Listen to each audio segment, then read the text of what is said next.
Hey everyone, it's Matt, and today I'm going to be reviewing a game that many have been anticipating for quite a while, Sonic Mania.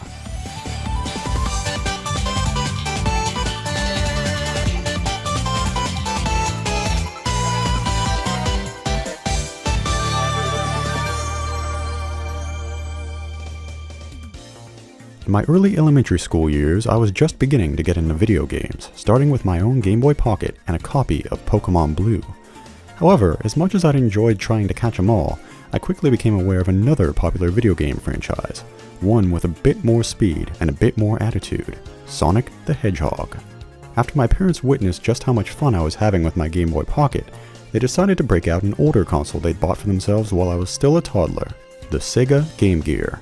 Although my parents hadn't been particularly passionate about gaming, they did have a few games to share with me, including classics like Sonic Chaos and Dr. Robotnik's Mean Bean Machine, and at the time I was very eager to give any new game a try.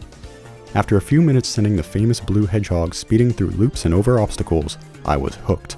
The sense of speed blew my 6-year-old mind, and I was enthralled by the action-packed challenges presented by the nefarious Dr. Robotnik and his robot minions. Over the next few years, I spent what was probably an inordinate amount of time playing Sonic games on the Game Gear, and even disguised myself as the Blue Blur one Halloween night.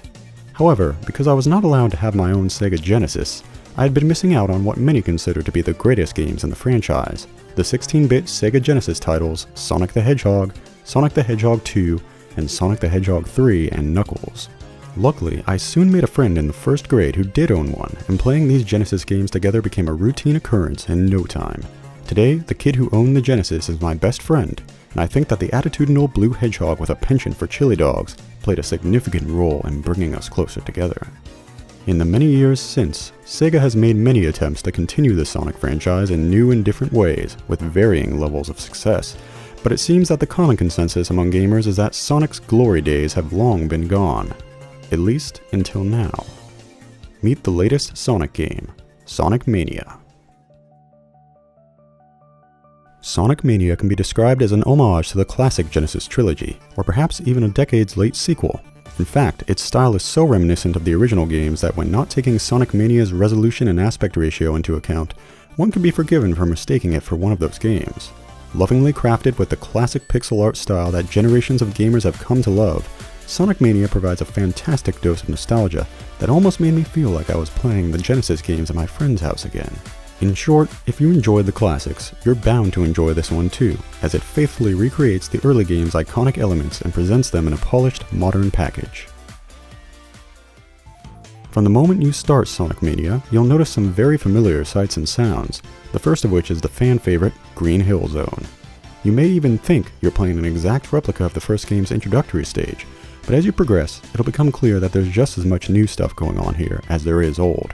Sonic Mania contains 12 standard zones, 8 of which are throwbacks to zones from earlier games. The returning zones are divided into 2 acts, one that emulates the feel of a classic level, though with additional paths and modifications, and one that mixes the zone's theme with interesting new elements.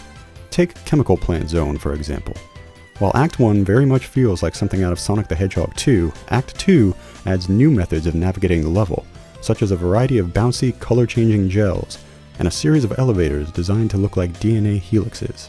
And as much as I enjoyed reliving my childhood through the first acts of these zones, I gotta say that I generally preferred the second acts.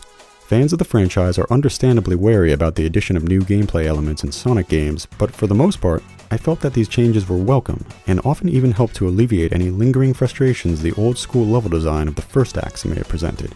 Simply put, Sonic Mania does a fantastic job of balancing old and new in a way that smooths out the occasional wrinkles that are inherently a part of decades-old level design. As mentioned before, Sonic Mania contains 4 completely new zones, all of which are well thought out and very visually interesting in my opinion. Some of these seem to reference older Sonic zones thematically, while others feel like completely new creations. For example, the bright, colorful evening environments of Studiopolis Zone are like a callback to the Vegas-style glamour of Casino Night Zone, while the almost ethereal Press Garden Zone has Sonic sprinting through a snow-covered, overgrown printing factory. This concept may sound odd on paper, but it ended up being one of my favorite zones just because of how creative it is. These new zones also follow a similar pattern to the classic ones, in that they change things up, often dramatically, between acts, keeping every level feeling fresh and unique. Another change Sonic Mania brings to the table is the inclusion of a boss fight at the end of every act. Placing these frantic encounters at the end of every stage means that each one will have an exciting and often challenging finale, and it allows the developers to force the player to adapt to a large variety of battles in quick succession. Some of these bosses return from previous games, while others are new creations. Personally, I have mixed feelings on these bosses. Some are very satisfying to fight and bring back great memories, while others cause me a fair amount of frustration. Not every encounter has an easy to discover solution, and while I understand that figuring out how to beat Dr. Robotnik's many machines is part of the challenge, the rules were occasionally unclear in ways that made some fights less enjoyable than others. Few things are as frustrating as an instant death caused by a mechanic you don't understand. That said, I generally enjoyed most of the boss fights, and even if not all of them clicked with me, I applaud the developers for putting so much effort into creating a wide variety of experiences with them. Also returning are the dizzying blue sphere stages, which have you navigating Sonic through a 3D maze of colored spheres in an attempt to run through each blue one without touching any of the red ones. These provide a fun change of pace and allow you to unlock special features and secret extras, though if you've not been a fan of them in the past, nothing about them will be likely to change your mind this time. In addition to these blue sphere stages are the new special stages, in which you chase down a UFO to capture its Chaos Emerald. Running through blue spheres will increase your speed, and acquiring rings will give you a little extra time to catch the UFO. These are a bit like the special stages from Sonic CD, and they present a fast-paced, racing game-like challenge that'll likely have you replaying each one several times before succeeding.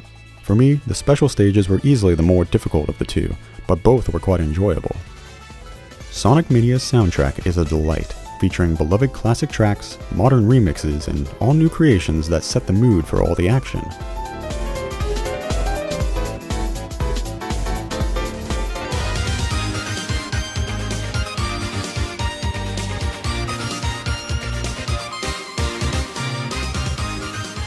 Each and every one is catchy and upbeat, and the new tracks blend in with the old ones perfectly. I'll admit, since buying the game, a good number of these songs have been stuck in my head for quite a while, but I consider that a good thing. These are feel-good, nostalgic tunes for sure. As much praise as I've heaped upon the game so far, I will admit though that Sonic Mania isn't perfect. Like I mentioned before, the old school game design means the inclusion of some old school game mechanics, and this resulted in a fair amount of frustration for me at times. For example, I've never enjoyed the way Sonic can so easily get crushed and instantly killed by unexpected moving objects, and I didn't enjoy it much in this game either. That said, I can't fault the game too hard for this kind of thing, as it's always been a part of the series, and you could even say that modern games may have spoiled gamers by smoothing out the bumps a bit too much. The only other real criticism I have of Sonic Mania is its occasional bugginess. There have been a few situations in which glitches have gotten me completely stuck in part of a level, forcing me to quit the game and start the level over again. I expect that the developers are aware of these issues though, and if the passion they've shown in the creation of this game carries over to their future support, these issues will likely be resolved soon enough. All in all, Sonic Mania is exactly the kind of thing that so many fans of the franchise have been wanting for years, or perhaps decades now. A fun, 2D pixel art Sonic game that celebrates the past while introducing fresh new ideas of its own. The core Sonic gameplay is the main attraction here, but the complete package, including a plethora of secrets and even a Sonic 2 style multiplayer mode, wraps everything up in a well-polished, fun-focused package. The developers of this game clearly understand what makes Sonic so enjoyable, and their passion shows in every nook and cranny. If you've ever been a fan of Sonic the Hedgehog, or if you're just interested in trying out the series for the first time, you owe it to yourself to play Sonic Mania.